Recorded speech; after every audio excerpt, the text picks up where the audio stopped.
Assalamualaikum warahmatullahi wabarakatuh. Sebelumnya perkenalkan, nama saya Muhammad Ihsan Arifai dari Teknologi Rekayasa Otomasi angkatan 2023 dengan 3 digit yang terakhir 073. Di sini saya akan menjelaskan tentang inverse kinematik. Nah, tanpa berlama-lama lagi kita masuk. Selanjutnya penjelasan tentang inverse kinematik. Jadi inverse kinematik itu adalah proses untuk menentukan sudut sendi robot berdasarkan posisi ujung lengan atau yang biasa disebut dengan end effector.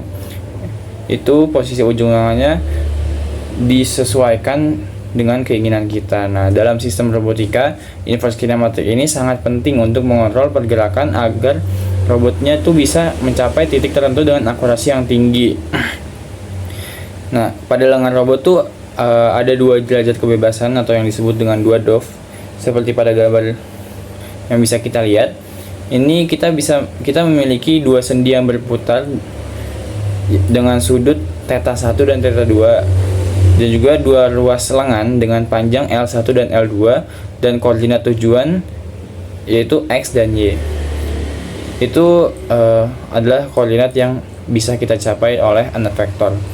Nah, si tugas utama dari inverse kinematik ini adalah menentukan nilai sudut theta 1 dan theta 2 yang sesuai agar end effectornya tuh atau ujung robotnya itu bisa berada di posisi X dan Y yang diinginkan. Nah, untuk menghitung sudut sendi dengan inverse kinematik tuh, yang pertama kita bisa menentukan jarak dari pangkal ke end effector. Nah, posisi ujung lengan yang dinyatakan dalam koordinat Cartesian tuh bisa dituliskan dalam rumus berikut. X sama dengan L1 cos theta 1 ditambah L2 cos theta 1 tambah theta 2. Untuk variabel Y-nya itu sama dengan L1 dikali sin theta 1 ditambah L2 dikali sin theta 1 tambah theta 2.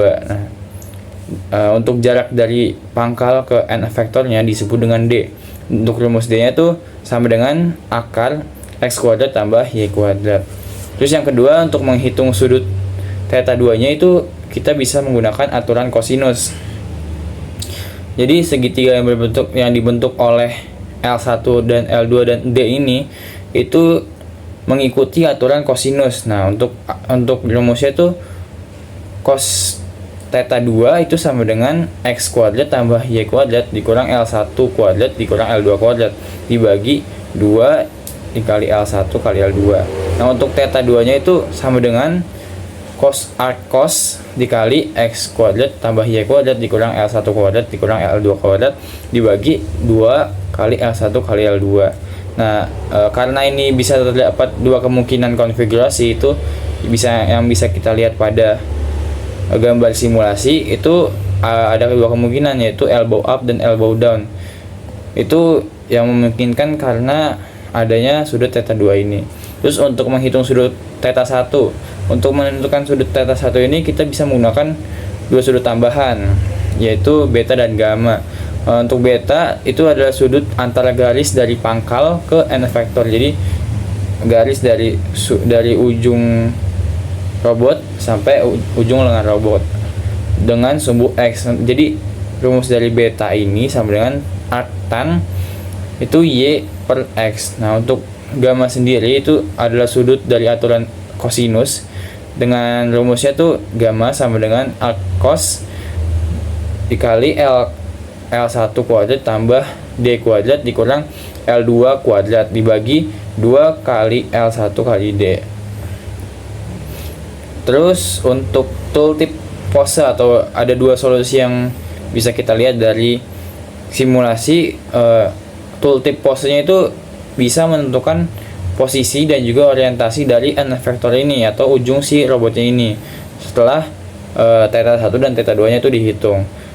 Nah, untuk dua solusi ini bisa diambil dari dua konfigurasi berbeda untuk mencapai titik yang sama, itu maksudnya si elbow up dan elbow down ini.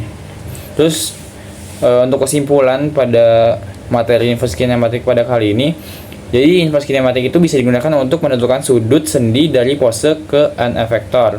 Terus juga untuk menentukan aturan untuk menentukan theta 2 itu kita bisa menggunakan aturan kosinus untuk mendapatkan si theta 2. Terus juga untuk mendapatkan theta 1 kita bisa menggunakan aturan trigonometri. Terus juga setiap rumus tuh ataupun setiap unvector tuh bisa memiliki dua kemungkinan, yaitu elbow up dan elbow down. Mungkin cukup sekian yang bisa saya sampaikan, kurang lebihnya mohon maaf. Wassalamualaikum warahmatullahi wabarakatuh.